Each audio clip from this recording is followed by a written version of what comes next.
Welcome back to Worldview. Now, if you live in Wales, congratulations. Your country now owns an airport.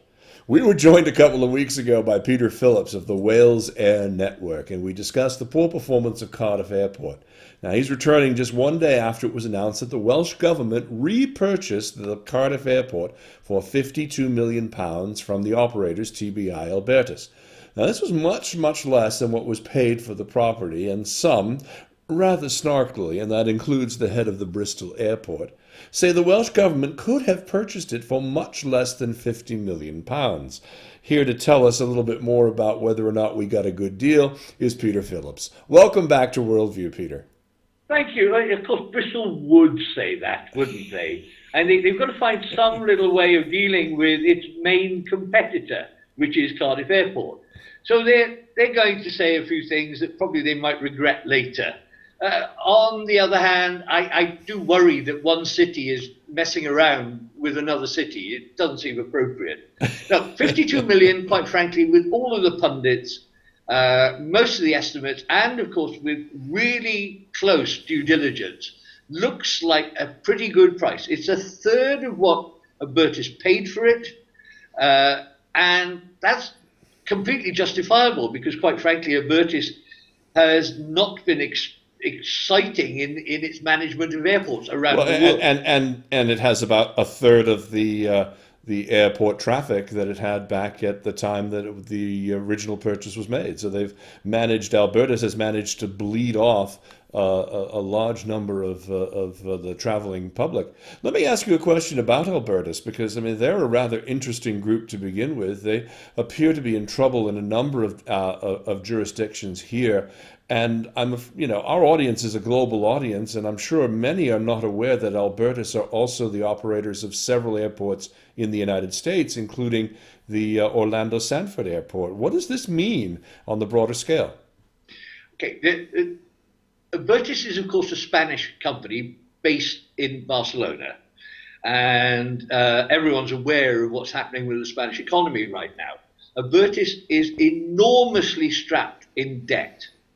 Huge amounts of debt, and for the last few years has not been carrying out any investment of any note at any of its airports, and has been cutting costs all the way around.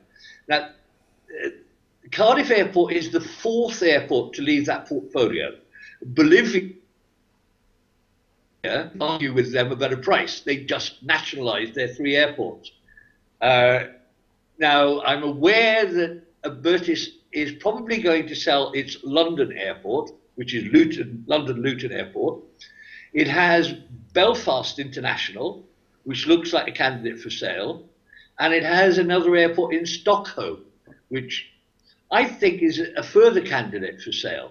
I think that Albertus made an error in going into the airport business. It probably paid too much for its portfolio and reacted by cutting back on everything, which has caused a great deal of strain between the company and the various governments and local authorities governing its airports. But they're mostly they weren't in the airport business really per se. They're known for bridges and toll sort of facilities, aren't they? Yes, they're an infrastructure company, both in toll roads and in satellite traffic. Okay. It's interesting that they don't have a track record in anything where the customer has a choice. And for example, one of the first things they killed off for Cardiff Airport was marketing. Because you wouldn't market a toll road. No, that's true. And of course, being a toll company, they've made sure that if you even want to drop somebody off, they're going to collect a pound. So I guess they couldn't quite manage the differences between the two businesses. Yeah, a £1 charge just for 2 minutes at the front of the terminal. Yeah. I'm hoping to see... things like Cardiff Airport has now been bought by the government. I find it really in the morning, just a few hours after the airport was taken over, a cleaning company arrived and started to clean the outside of the terminal building without the knowledge of the existing management. So this mob showed up and started to clean the place up.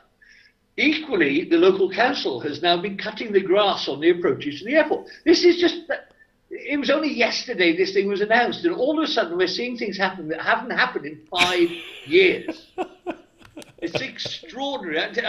I love it. I don't think that government running airports. Most of the examples we have in the UK of government or consortiums of local authority airports,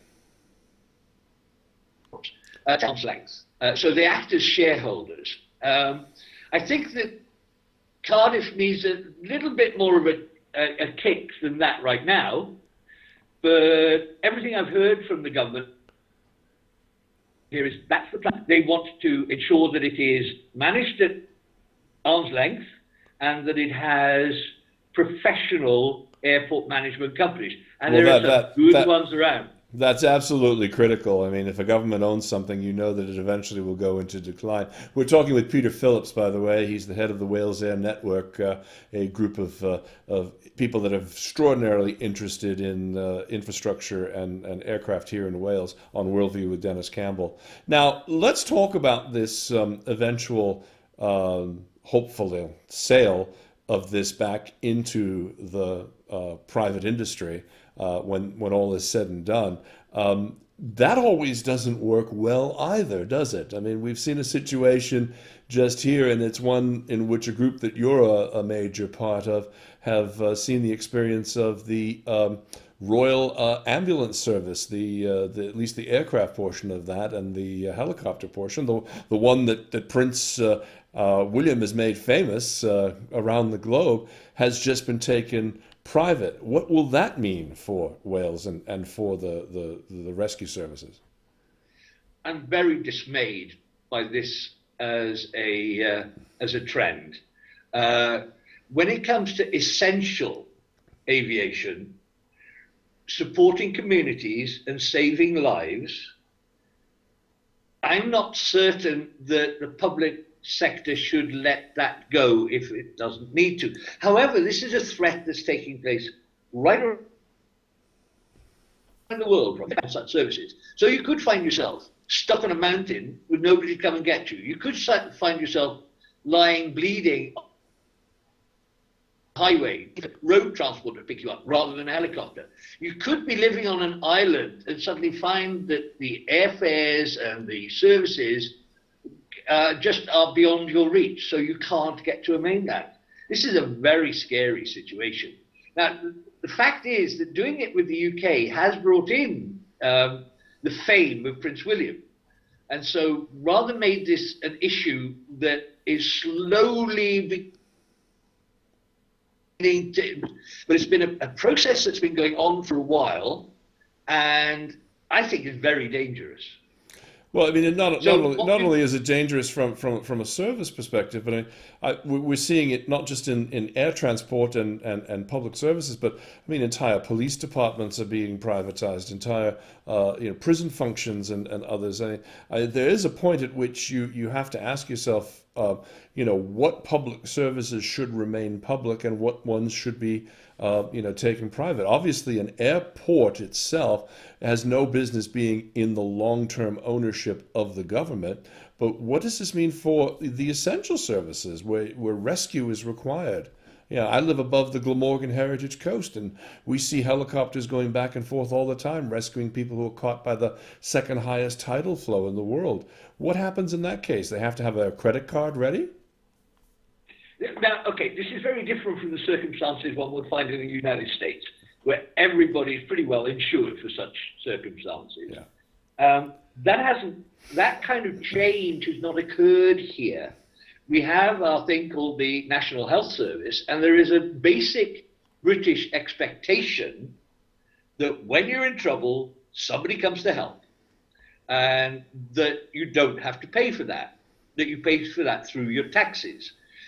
It's a very different situation to what you find in many parts of the world, and yet in many parts of the world, because there is no commercial method of retrieving such money, those services just simply don't exist. They're not there. Search and rescue, air ambulance, mountain or firefighting, aerial firefighting. There are areas of the world which don't have those things that we all, certainly in the UK, expect to happen.